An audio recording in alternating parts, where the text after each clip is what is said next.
Hello everyone, and welcome back to 4KB Shorts Let's Play of Kentucky Route Zero. Last we left off, Conway was heavily wounded, and they had he, Shannon, and Homer, as well as a young boy they met, took an eagle to a forest doctor, where we were hoping that Conway would get some help. Unfortunately, the game ended as soon as Conway went under, so we have no idea what's going on. So let's go ahead and start Act 3 and see where we start. We'll see where we continue.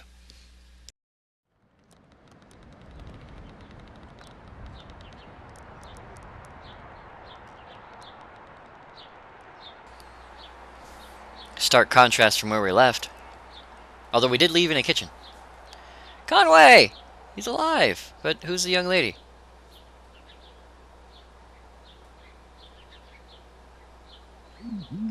Radio announcer. 83 and sunny now. Look like it's gonna get up to about 101 by late afternoon in Louisville and 103 in E-Town. Not a cloud in sight, so get out those parasols. Ha ha! Major accident just ahead of the Bardstown exit, so if you're headed to work on 31, you are late, my friend. Ha ha! Okay, so her name is Lisette. Isn't Lisette Conway's boss? I don't remember. It was a long time ago. Sugar?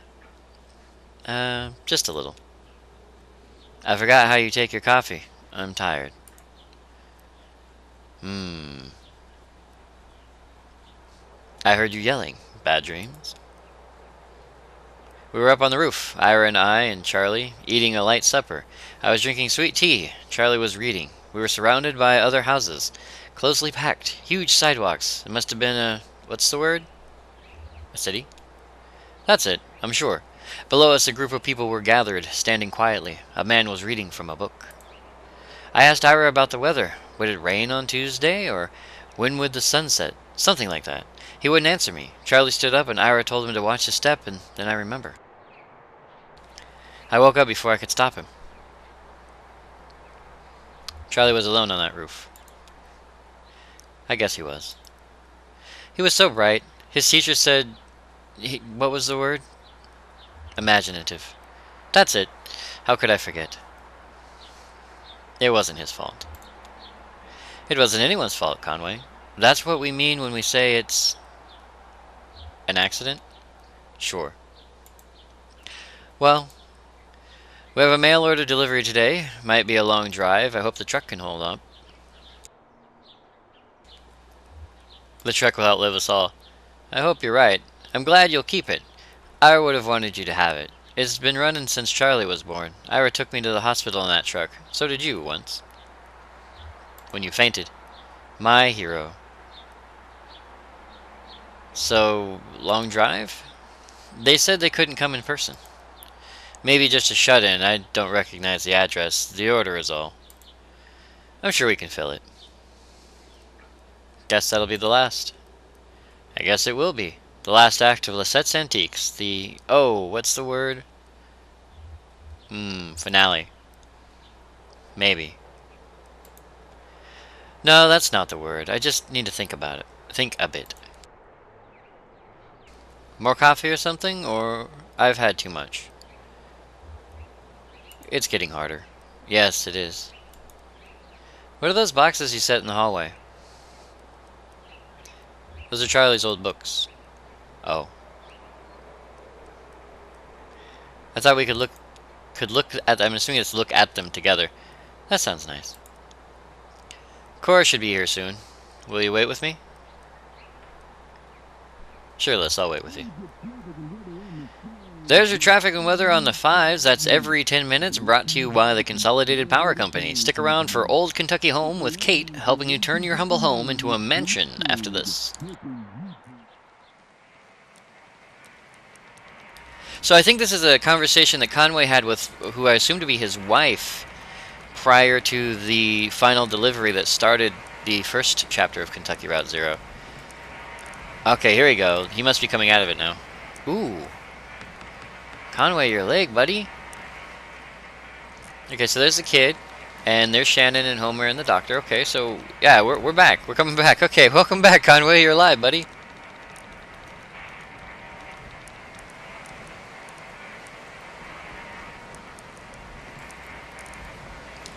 But that's only if you make a late payment on a follow-up visit. I think everything went well enough here. That they'll only want to bill for.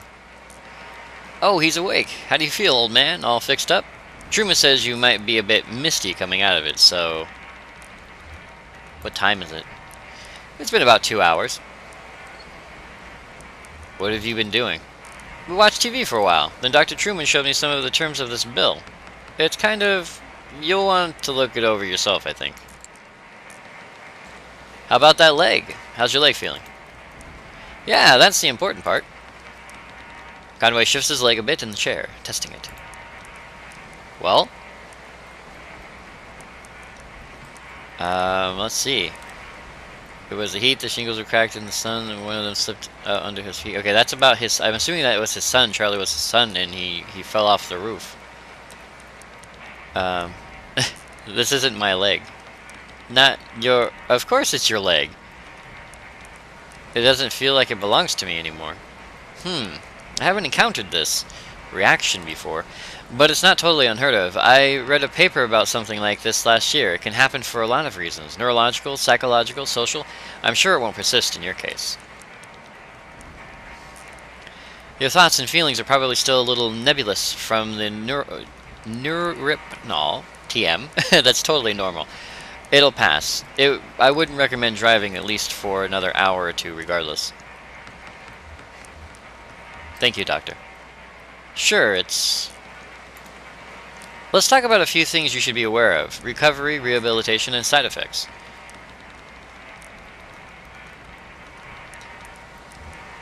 How long am I going to be recovering? Well, at your age, I want to be clear, you should expect lingering effects of the injury for more or less the rest of your life. Don't immerse it fully in water. Avoid extremes of temperature. I'd stay away from dusty roads and mountain lions as much as possible. Mountain lions? Good advice in any context.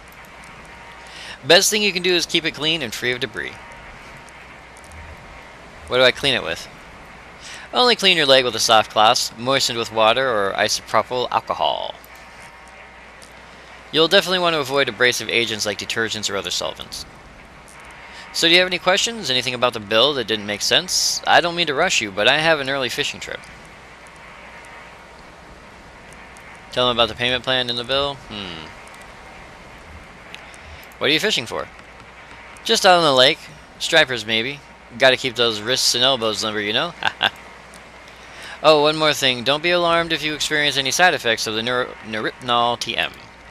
Typically, we see daydreaming, deja vu, pensiveness, fugue states, irregular perception of time. About 15% of patients report a generalized sensation of lateness. Nothing to be alarmed about, just keep it in mind. Thanks for your help. Julian's outside, we can head back to your truck. Okay, so Julian is the bird and Ezra's the small kid. Act 3, Scene 1.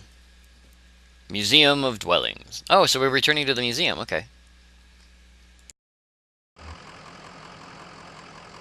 Alright, so yeah, the thing that Truman was talking about is an actual psychological phenomenon where if a body part is usually after a traumatic event to a body part, even though the body part may recover, the person in question can believe that the limb no longer belongs to them and will in fact in hardcore cases attempt to sever the limb from their body regardless, and they'll cut it off. They're not to kill themselves, and they're not trying to commit suicide. They really believe that they have to cut the limb off in order to continue to survive. It's very interesting. Let's go have a conversation with Homer. We missed him. You get some rest back there? I don't feel much rested myself. But I'm tired most of the time these days. Homer is always a good listener. Shannon, good to see you again. How are the drugs treating you? Streetlights seem a bit brighter. Oh, like trails and tracers? What do you mean? Oh, never mind. Your pupils are probably just dilated or something.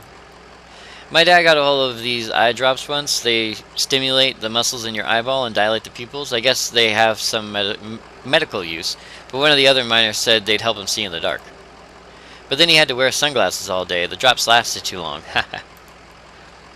My folks had a peculiar relationship with medicine. We almost never had a regular doctor or health insurance or anything like that. Our immigration stuff was a mess for most of my childhood, so we only qualified for state programs in small patches before something or other would get contested, and we learned to just pile on dentist appointments and stuff in those short windows. If a cut got infected on her or her migraines were too much to handle, Mom would talk to so and so who knew so and so, usually another minor, and ended up with some pills. And instead of medical advice, every pill came with gossipy, anecdotal warnings and superstitions, like all this lore that came with it. Like magic, dangerous, mysterious. Reavers folks couldn't help? Yeah, they had pretty good health care through the university for a while there. A couple of times they'd swing something, so I got a bit of whatever Weaver needed. In high school, Weaver got these pills to help her focus. She was so smart, but always going off in different directions, mind racing. Like 5 conversations going on in her head at once, and you're lucky if even one of them is with someone in the room, you know? So she had these pills, and they seemed to help. I was struggling in school, too. Failing my history class, she offered to share the pills. Did it help? At first, yeah. It helped a lot. I had a kind of presence and clarity and of purpose that I've never really had otherwise. I didn't want to stop taking them. One day I was sitting on my bed, my notebook was open next to me on top of my textbook, and I was holding a pen in my hand. I remember this moment from several years before. It came up so suddenly with such precision I couldn't put it out of my mind. I felt I had to stay with it until I recalled the whole thing perfectly. It was just a tiny nothing moment. My mom patching up the side of a bird cage, winding some spare wire around the frame to reinforce it. I was fixating on that image and that sound. The cage kind of bending and twanging as she worked on it, rapping and nodding, scraping copper against paint like bowing a rubber violin with a railroad tie. My parents came back from a triple shift and found me still sitting there on the edge of the bed, pen in my hand, delirious with thirst, patching that bird cage with a 1,000-yard stare. Wow, bad stuff. Alright, so the only thing left, apparently Ezra's not going to talk to us, so the only thing left is to go to the truck. So, what's the plan here? Head back to Zero, I guess, or we should try to get in touch with that clerk. Let's ask Shannon what she thinks, because I honestly don't know what's the most important thing. I mean, Conway should probably eat, but we'll probably end up back at the Zero regardless. So, we'll ask Shannon. What do you think? Well, we've got to get back to the Zero and bring these documents back to the clerk at the bureau. I'm just not sure how to get there. The entrance at the farmhouse was gone. Hey, let's ask the gas station if he knows another road. Sure, okay, worth a shot. That's what led us to Zero in the first place, right? So let's head over there.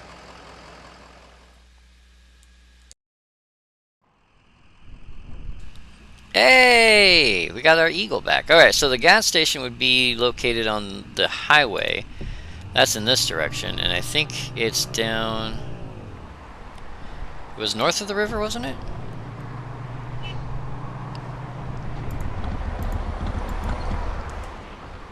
The truck's engine sputters and dies as Conway guides it carefully off the road next to a fallen tree. Uh-oh. Looks like we're not going anywhere we expected. Act 3, Scene 2. A tree. Oh, wow. That is not good. I don't think Ezra should be playing on those. Well, the only thing to interact with is the truck, really, so let's go take a look. Nothing to be done? Can you take a look at it? I guess I could poke around in there, but I don't know a damn thing about engines. Wait, is this why you always leave your truck running? What sets us up on the hill? First time it's just died like this?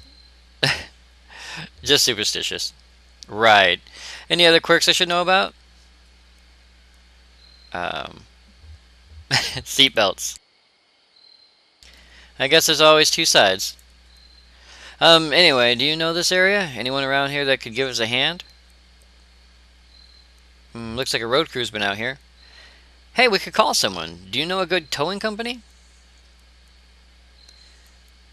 Oh, wow, we have a choice of towing companies. Lucky Boot Collision and Towing, with their card. I found this card from Mercadet Wreck Recovery on the dash. I can't read the name of the number on this flyer, but it looks like a picture of a tow truck. Well, if there's one on the dashboard, usually that means it's been used before. So, but he has both cards. So let's just go ahead and go with Mercadet Wreck Recovery. Why not?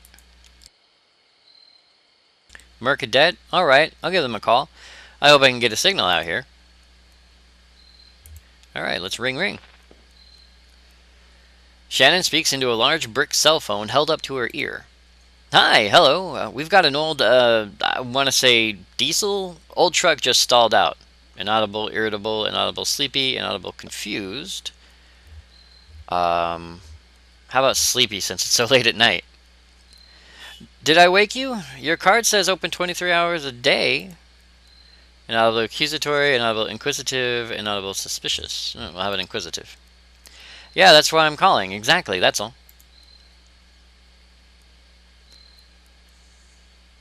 Let's say apologetic. No, it's okay. We just need to get to an auto shop and get this taken care of. How about concerned? We'll be nice about this. Thanks for the offer, but we really just need a tow is all. Neighborly. It sounds neighborly. We already ate. As soon as you can get out here, we're off 65 somewhere, just kind of pulled up by this tree that fell over.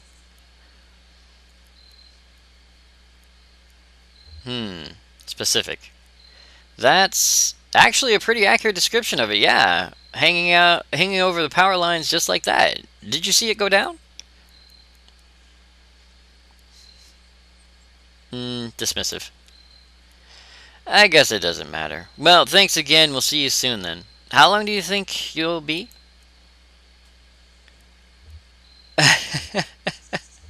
Okay, silence, radio music, or distance traffic sounds. We'll go with silence. Hello?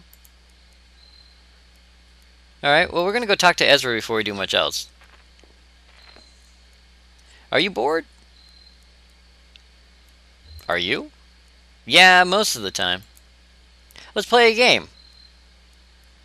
Well, what would you like to play? We can tell the future with this little tree branch. It's pretty easy. We just break off all the little sticks on each section and count through the different things that could happen. Okay, what should we ask? It should be about you. I can't do both the counting out and the questions. How will I travel in the future? Ezra snaps the smaller branches away, one at a time, counting out possibilities. Motorbike, motorboat, horseback, hearse, old truck, new truck, new truck. These other branches are too bare. Don't worry about it too much, it's just a bunch of sticks. So apparently a new truck. Oh, Homer! Hey, Homer! I wish Julian wasn't so busy right now. He's got a lot of houses to carry still. Wish I could help more. Alright, we'll talk to Shannon and ask her about that wonderful phone call she just had. I think they're on their way. Guess we have some time to kill. Pretty grim place to be stuck. I wonder what happened. To the tree, I mean. Maybe it was just old. You know what used to happen to old trees out in the forest? Wildfire would come through and clear them all out. Made room for new trees. But then people built houses and we can't have fires going all the time, so we keep putting them out, and now we have all these old trees choking out the saplings. Starving the young trees for resources, just clinging on to life until snap! And then some road crew comes by and blasts the stump with dynamite. I think I'll take a look at that radio of yours. Maybe I can get it going again. No point just standing around. Interesting time to take a look at the radio there, Shannon, but okay. We'll see if she can fix it. How's it looking? The leads are badly corroded, but I'm making progress. That's what I like about working on electronics. It gets easier as you go on. For me, it's just the opposite. Almost there. Oh, guess she doesn't want to talk to Conway about his woes. Nothing else to be done out here, I guess. Talk to her. Oh, sorry, Homer. Bumped right into Homer.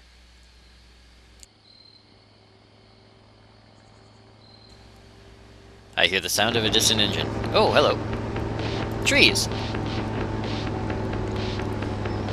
Is this the right way? I don't recognize these trees. What's to recognize? It's just a bunch of trees. Just... the trees are so quiet, right? Usually you'd hear birds, wind, a squirrel, or something. Turn your ears down and focus on the road. Radio, Cricket. Yeah, you're right. Maybe I'm a little bored. I'll work some chord progressions in my head for a while or something. Let's see where we're going. How far out are we? Are we there yet? Oh, stop. Harry's not going to be happy. You know he doesn't like me anyway. I'll tell him about the frog. He won't understand. Johnny. Singing more than the silver and gold of this earth. You should have been a poet. I'll leave the poetry to the professionals. Nervous about the set? Yeah, I guess. No, we're good. We know how to play. Just... then what? Just hang out at the bar, I guess. Oh yeah, Harry will be great company, carping about the late nights in his bottom line. So it looks like we got a couple of incoming people. Whoa, whoa, whoa, whoa, whoa. Headlight, sidecar, and brake disc? Brake disc. They look like they could use some help. You going to fix it up? Oh wait, let's see. So they can call it a tow truck. Around here? They're just going to end up with Mercadet. They'll be waiting here all night. I guess it's up to some good Samaritan. Someone will stop eventually, someone with nowhere else to be. Yeah, why not? Headlight. You know, we're already late. Are you going to explain all this to Harry? Oh, no way, you're the smooth talker. In fact, I bet you'd have no problem explaining we had to stop out of the goodness of our nature and check on some wayfaring strangers. Every minute counts, Cricket. Sidecar. I think they had a dog. What is it with you and animals lately? I don't know. They have a warmth. We still have all this useless bread from the bakery gig. It's stale, but a dog won't care.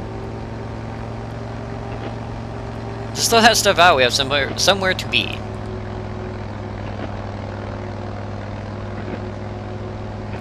You know my favorite thing about you, ma'am? My steely resolve? Of course. But a close second is your boundless generosity. You're not going to let this go, are you? Sorry, ma'am.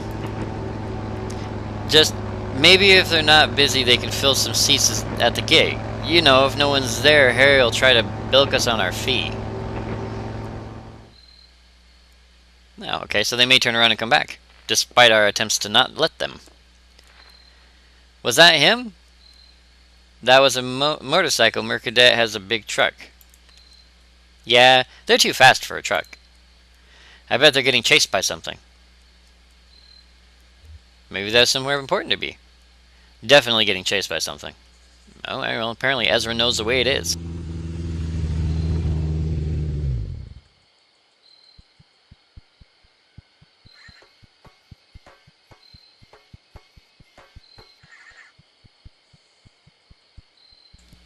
Stay here.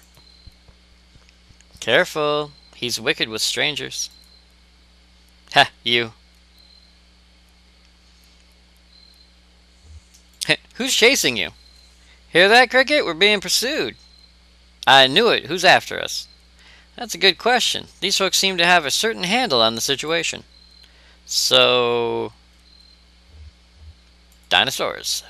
Sure, something like that. Listen, we've got two questions for you folk. What kind of people do you take us for? I mean, how do we strike you? Not sure I follow. What kind of temperament do you think we have? What kind of work would you say we do? Astronauts or aliens? I always said you fell from heaven, man. Otherworldly. It's unmistakable. Now here's another question for you. Do you like music? Do you like music? Sometimes I like to leave the radio dialed between stations. The set used to sing in taverns on the weekend. Beautiful stuff. There you go. Of course you do. Say, they should come to our gig. What an idea. We're just trying to get back on the zero. The zero? Is that a fact? The zero? Hush, Cricket. You folks are in luck. I happen to know just where you're going, and I'm happy to lead you there. I think Junebug's got herself one of those ideas in her head to take us to the gig anyway. We've been down there many times riding this baby. The Weird Vector, the Sloth on Wheels, and the Vicious Cycle. I like the Weird Vector. That's a good name. The Weird Vector. That's what we call our bike. We call it the Weird Vector. Because the front wheel's a little loose. Only, it's just... See, we have a regular booking tonight, and well, we're running late. Very late. That's what I told him. Now, the old man who runs this venue, Harry Esperanza, he is a notorious withholder, and if we don't get a few bodies in the crowd, well, he'll go all penny pinching on us. Just a short set. We only have one song prepared. You'll come to the gig, won't you? Of course we will. Of course they will. Can you believe we almost didn't stop? Hungry, old man? I think I've got a crust in the sidecar here. It was only out of the kindness of my own heart. Well, it's all said and done. We stopped. That's all that matters. Our gig's at an old tavern called the Lower Depths. It's over there by the old Charlie Morin Highway, just east off 65. We usually take a ride off the interstate around the petting zoo. Johnny likes the petting zoo. I do like the petting zoo. Now, let's see about that truck of yours. I feel certain we can get it running. Well, I don't see why that's not good payment. Fix the truck, go to a gig. Alright, so take a right after the petting zoo. So let's go ahead and go. There we go. Oh, here's Aqueous Oil. Okay, so there's the Aqueous Oil, but I guess we're going towards the petting zoo regardless. So take a right after the petting zoo, which I guess is... Okay, it's a tree. Whoop! I guess we're following these guys. Oh, there's the petting zoo, okay. And here's the tavern, excellent.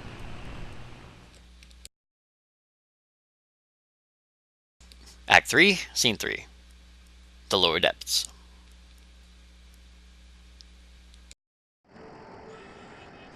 Whoa, that's a bright splash of color in all this gray. Let's talk to Homer. Wow, we're getting better out here. Feels a little like home, huh? It's not all bad memories. Gentler times, in a twisted kind of way. We can always get back in the truck, but I don't know if that's a good idea. Well, we'll see. Oh, nope. We're going to go back to the tavern. We said we were going to go to their gig. We were going to go to their gig. Act 3, Scene 4. The Lower Depths. Okay.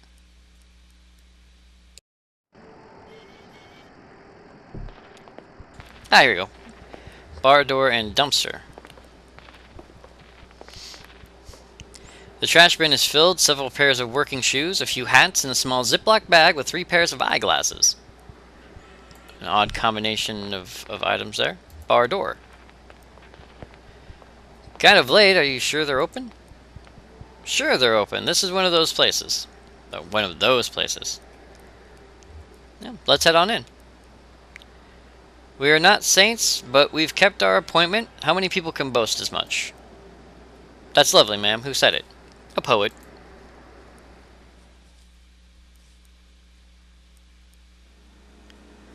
Junebug. Ma'am, I hate to say it, but the cupboard is bare. Have some vision, Cricket. We got 1, 2, 4 patrons. Harry doesn't count. Well, we've done more with less. What kind of music do you play? It's like Crano Cole meets Ike Towner, but with a woman lead, and the keyboards are kind of ambient whisper wave. A little bit more reverb. There's some Dolly Crown in there too, like the early stuff before she joined the Sheet Swingers. Better drum programming though. I don't know who those people are.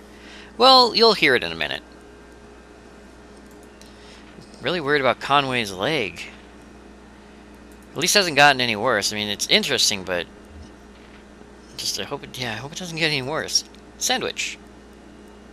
A rough brick between two pieces of stale bread sits in the center of the table, surrounded by a ring of undisturbed dust. Yikes. Been a while since they cleaned, it seems.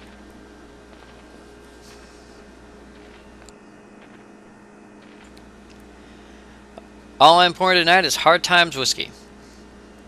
Got any coffee going? No coffee. Hard Times whiskey.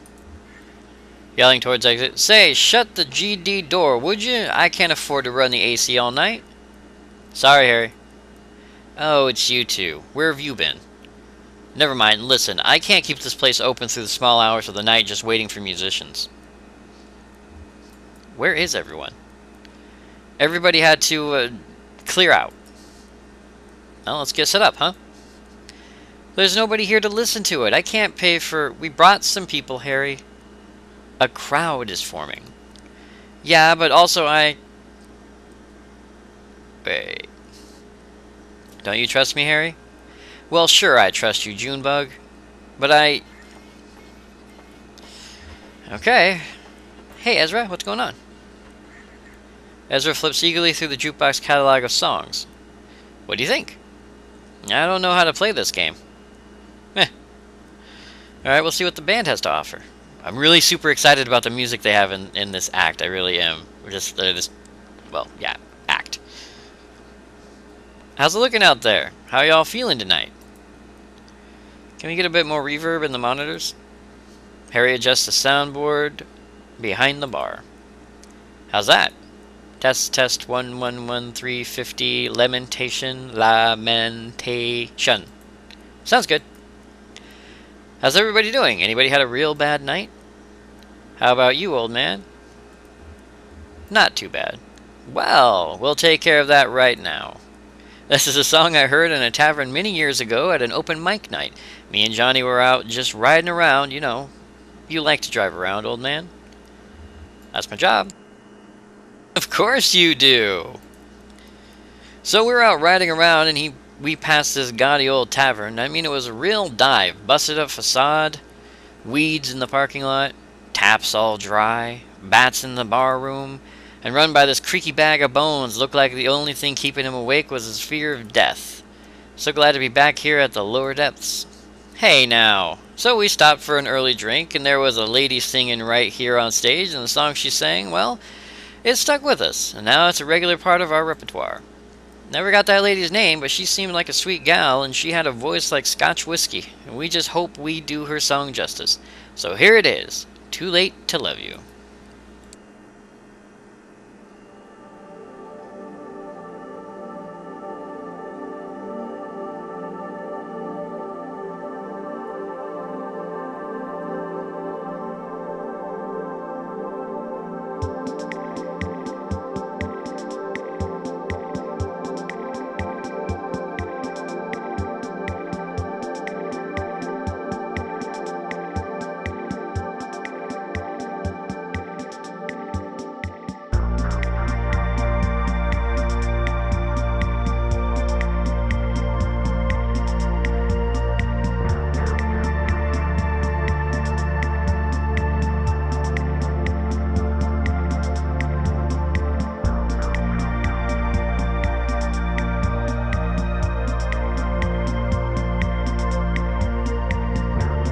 Okay, so it looks like the lyrics are up to us.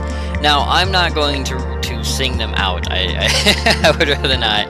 So, let's say I wish we'd met before.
Okay, I have to say this is extremely awesome. The fact that you can select one of 3 lyrics and they will actually sing them. Oh, that is intense. Not only is the music awesome, it's also interactive. Oh, this game just gets better and better with every new act. Alright, let's see. I never thought I'd miss you.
Oh, it's so hard to choose now.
Okay, that was beyond excellent. But it has been a little bit over time, and that's a perfect place to stop here. And oh my god, that was great. Interactive music. I love it. But for now, we're going to go ahead and pause. So once again, I'd like to thank you all very much for joining me, 4 Kilobytes Short, on this Let's Play of Kentucky Route Zero, Act 3. and we will absolutely see you next video.